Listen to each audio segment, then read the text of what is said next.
सबसे पहले एक जाइगोट के रूप में थी, है ना। फर्टिलाइजेशन का रिजल्ट क्या हुआ, एक जाइगोट बना एक सेल का, और उस सेल में बार बार मल्टीप्लिकेशन हुआ। मल्टीप्लिकेशन क्यों हुआ, उसका कारण यहाँ है। ये एक सेल नॉर्मल सेल है, ये सेल डिवीजन के लिए, डिवीजन क्यों होगा, तो यहाँ क्या हो रहा है कि सेल ग्रोथ कर रही है, ग्रोथ करेगी तो उसका वॉल्यूम बढ़ेगा, न्यूक्लियस का भी वॉल्यूम बढ़ रहा है और साइटोप्लाज्म का भी वॉल्यूम बढ़ रहा है। किसी भी सेल में जो सेंटर में यहाँ ग्रैन्युलर बॉडी पाई जा रही है, ये है न्यूक्लियस, और न्यूक्लियस बहुत ही इम्पोर्टेंट पार्ट होता है सेल का, क्योंकि इसी के अंदर जेनेटिक मटेरियल होता है जो हमारे पूरे जीवन को प्रभावित करता है। सारे जेनेटिक कैरेक्टर कहाँ स्टोर हैं, इसी न्यूक्लियस के अंदर। न्यूक्लियस के बाहर साइटोप्लाज्म होता है, और साइटोप्लाज्म में सेल को संचालित करने के लिए, विभिन्न फंक्शनल एक्टिविटी करने के लिए सेलुलर ऑर्गेनेल्स पाए जाते हैं, जैसे माइटोकॉन्ड्रिया है, गोल्गी बॉडी है, लाइसोसोम्स है, प्लांट की सेल है तो प्लास्टिड है, माइक्रोट्यूब्यूल्स है, एनिमल की सेल है तो सेंट्रियोल है। There are so many cellular organelles which are found within the cytoplasm। तो साइटोप्लाज्म भी बहुत इम्पोर्टेंट है और न्यूक्लियस भी इम्पोर्टेंट है। दोनों को जब हम मिला देते हैं तो बन जाता है प्रोटोप्लाज्म। जिस समय ये ग्रोथ होती है तो सेल का वॉल्यूम बढ़ता है, साइटोप्लाज्म का वॉल्यूम ज्यादा बढ़ा, न्यूक्लियस का वॉल्यूम थोड़ा बढ़ा, मतलब बढ़ दोनों है, लेकिन न्यूक्लियस का वॉल्यूम बढ़ा और साइटोप्लाज्म कब से 4 गुना बढ़ गया। अब ऐसी स्थिति में इसके और इसके बीच का जो रेशियो है वो डिस्टर्ब हो गया, तो उसको पुनः रीस्टोर करने के लिए सेल किधर की ओर मूव कर गई, सेल डिवीजन की ओर मूव कर गई।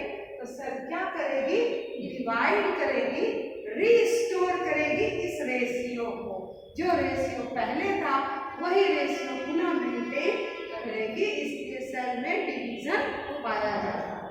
तो इस डिवीजन के लिए सेल डिवाइड होगी, देखो सेल डिवाइड हुई, सेल ने 2 भागों में अपने आप को परिवर्तित कर लिया, और जो रेशियो पहले न्यूक्लियस और साइटोप्लाज्म का था वही यहाँ इसने मेंटेन कर लिया। तो ये हुआ सेल डिवीजन। दूसरी चीज मैंने आपको आज पढ़ना है क्या, cell cycle. Cell cycle means कि सेल डिवीजन के समय बहुत सारे इवेंट हुए, तो इस इवेंट के लिए एक सेल में कैसे बदलती है, क्या क्या परिवर्तन होते हैं और उसमें कितना टाइम सेल लेती है, इसे हम कहते हैं सेल साइकिल। जैसे बैक्टीरिया की सेल को एक सेल से 2 सेल में बदलने में 20 मिनट लगते हैं, इसी तरह एक यूनिसेलुलर फंगस है जिसे हम ईस्ट कहते हैं, और बॉटनिकल नेम इसका है सैक्रोमाइसीस सेरेविसाई। क्या नाम है, सैक्रोमाइसीस सेरेविसाई। तो सैक्रोमाइसीस सेरेविसाई ये जितनी भी प्रोडक्ट बेकिंग द्वारा बनाए जाते हैं, जैसे आप डबल रोटी खाते हैं, जैसे आप डोसा खाते हैं, जो भी चीज फर्मेंट की जाती है, फर्मेंटेशन के लिए ईस्ट का प्रयोग किया जाता है। तो ईस्ट की एक कोशिका 2 कोशिका में बदल जाती है, और 2 कोशिका में बदलने के लिए उसको जो ड्यूरेशन चाहिए, जो टाइम चाहिए, वो कितने मिनट का है, 90 मिनट का। 90 minutes required for the cell division of yeast. इसी तरह हमारी आपकी ह्यूमन बीइंग की सेल को डिवाइड करने के लिए टोटल टाइम कितना चाहिए, total required time is 24 hours, है ना। अब हम जानेंगे सेल में डिवीजन 2 प्रकार से होता है। One division is called mitosis, other is called meiosis.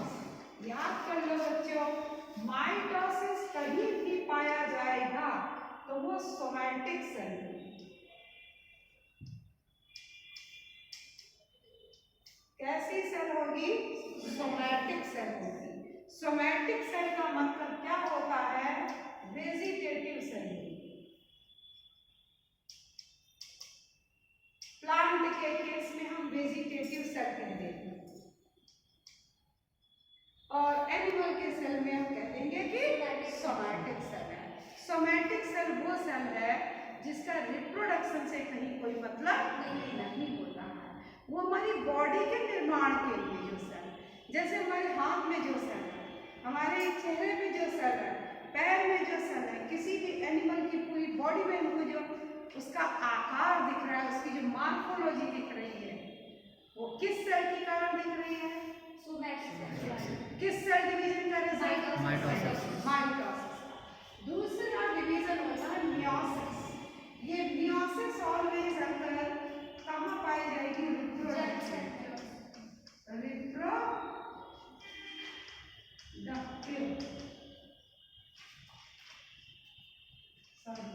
Reproductive cell में पाया जाएगा। अब रिप्रोडक्टिव सेल में कहाँ पाया जाएगा? During gametogenesis. क्या याद रखेंगे हम? कि मियोसिस सदैव कब होती है? ड्यूरिंग गैमेटोजेनेसिस, यानी गैमीट के फॉर्मेशन के लिए सेल को डिप्लॉइड से हैप्लॉइड होना होता है। तो जब कोई सेल डिप्लॉइड से हैप्लॉइड हो जाए, जैसे ह्यूमन बीइंग में 46 क्रोमोसोम है, तो 46 क्रोमोसोम का जस्ट हाफ कितना हो जाए? 23 क्रोमोसोम हो जाए।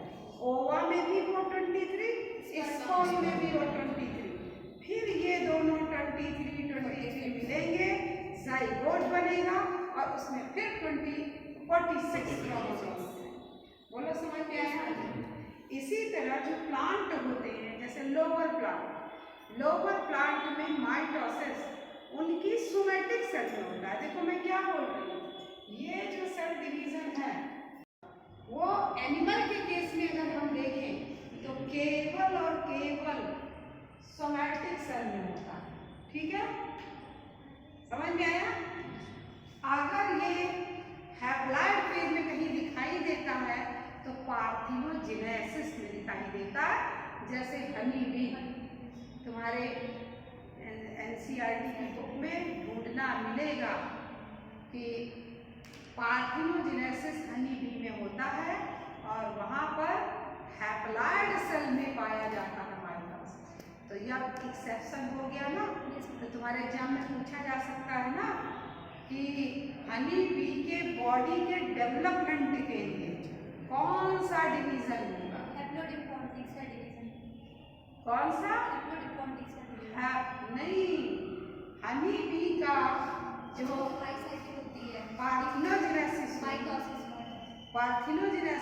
पार्थिनोजेनेसिस मीन्स हुआ विदाउट फर्टिलाइजेशन ऑफ इंडिविजुअल। कोई फर्टिलाइजेशन नहीं हुआ, ड्रोन जिसे कहते हैं, मेल हनी बी जो होता है वो पार्थिनोजेनेसिस से डेवलप करता है, तो उसमें फर्टिलाइजेशन नहीं हुआ, एग स्टिमुलेट हो गई और डिवीजन करने लगी। कौन सा डिवीजन? तो याद रह गए, है ना। और जो प्लांट होते हैं तो प्लांट में डिप्लॉइड सेल में भी होता है माइटोसिस और हैप्लॉइड सेल में भी होता है। यानी जैसे एल्गी है, फंजाई है, ब्रायोफाइटा है, ये 3 लोअर प्लांट्स हैं और इन तीनों के जीवन में जो इनकी प्लांट बॉडी होती है, जो थैलॉइड होती है, और उस थैलस का डेवलपमेंट हमेशा माइटोसिस के द्वारा ही होता है। उनमें मियोसिस कहाँ पे होती है? जब जाइगोट नए इंडिविजुअल को बनाना चाहता है, उस समय उसमें मियोसिस होती है। तो उल्टा हो गया, नहीं हो गया? तो हमने 2 चीजें जानी। एक जाना सेल साइकिल की कौन कौन से इवेंट होते हैं और कितना ड्यूरेशन लगता है उस इवेंट के कंप्लीशन में, और दूसरा क्या जाना? सेल डिवीजन जाना कि सेल डिवाइड होती है और डिवाइड होके एक सेल कितने सेल में बदल जाती है? 2 सेल में। 2 मेन फेज होती है सेल डिवीजन की, चाहे हम मियोसिस की बात करें या माइटोसिस की बात करें। सेल में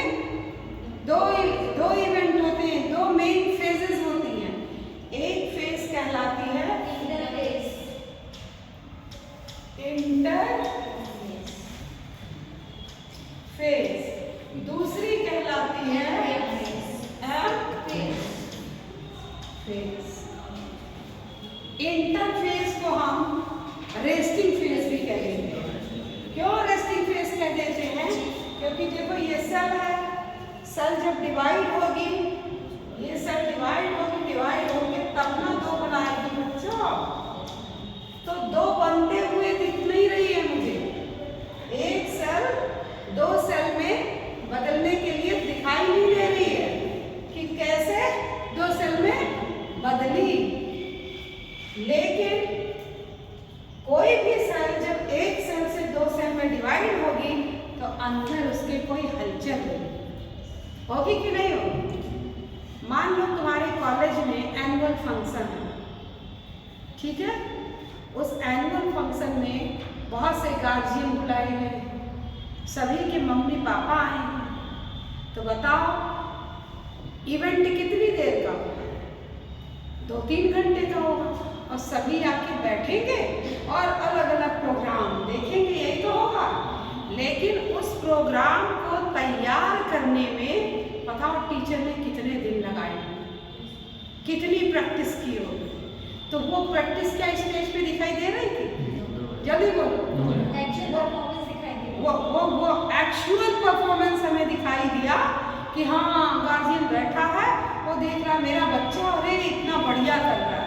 लेकिन वो उतना बढ़िया करने के पहले प्रिपरेशन महीने भर से चल रहा है, उस प्रिपरेशन को कोई तो कॉलेज का कोई भी जिस कमरे में हो रहा था उस कमरे में हलचल हो रही थी, बाहर और सभी क्लासेस में पढ़ाई हो रही थी, बच्चे भी नहीं जान पा रहे थे।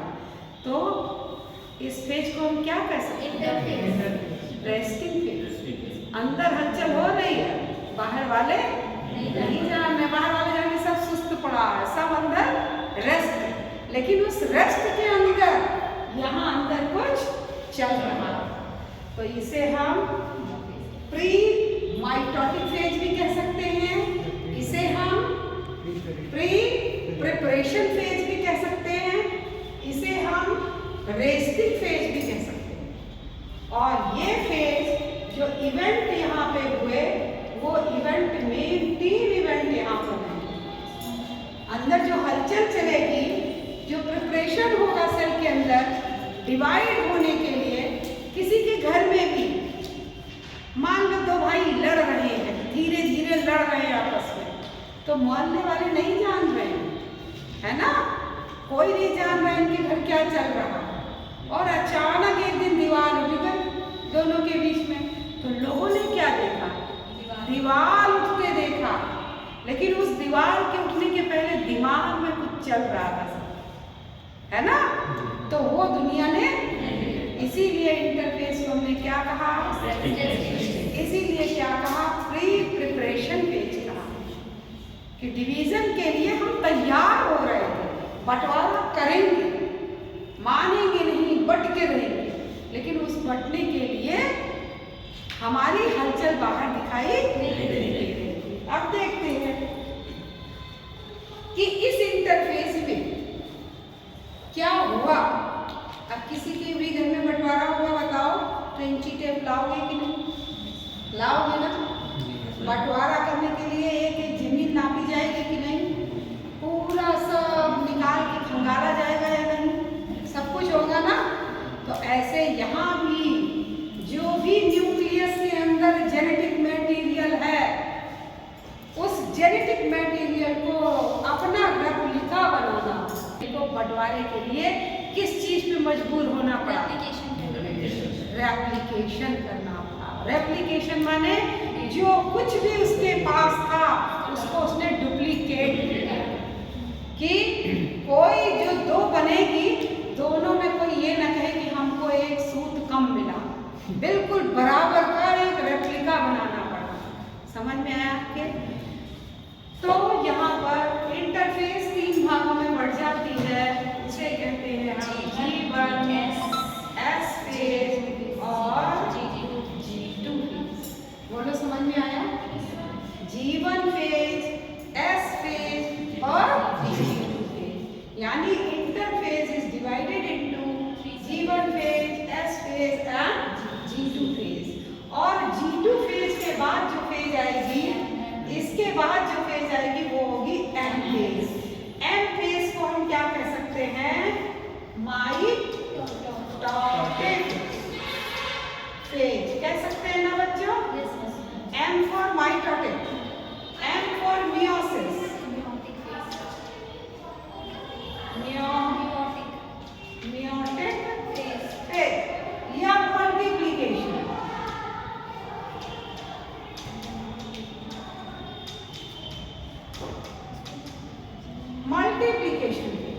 क्योंकि यहाँ क्या लिखा है बोलो जल्दी, एम एम एम, और ये तीनों एम मीन्स, बोलो समझ में आएगा। तो ये है प्रिपरेशन, और ये हमारा स्टेज का शो दुनिया देख रही है, या ये दीवार उठते हुए दुनिया देख रही। उससे पहले जो घटना हुई तो वो थी जीवन एस और G2। अब याद कर लो कि जीवन एस और G2 फेज में सबसे लंबी स्टेज जो होती है, लॉन्गेस्ट फेज जो होती है, वो कौन सी होती है, जीवन फेज होती है। तो मान लो हम यहाँ से बंटवारा करें, देखो ऐसे आते हैं और यहाँ तक हम कह देते हैं ये जीवन फेज, ठीक है। एक सर्किल हमने बनाई, इस सर्किल में सबसे ज्यादा टाइम कौन ले रहा है बोलो, जीवन फेज।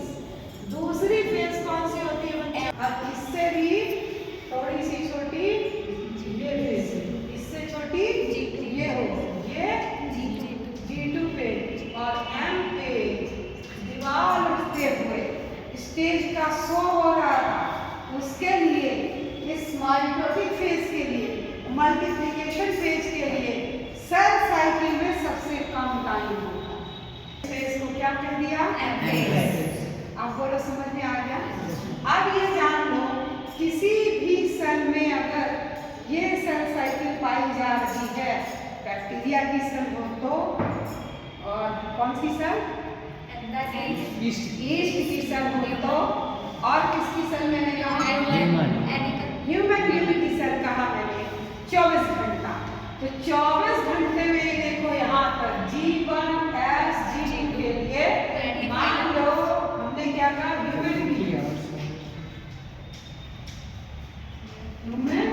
ह्यूमन में कितना टाइम वाला, 24 आवर्स, 24 घंटे लगते हैं।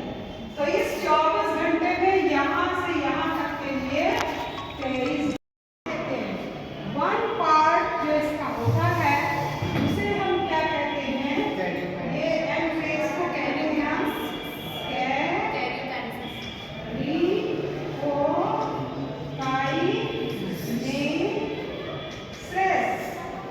और दूसरे वाले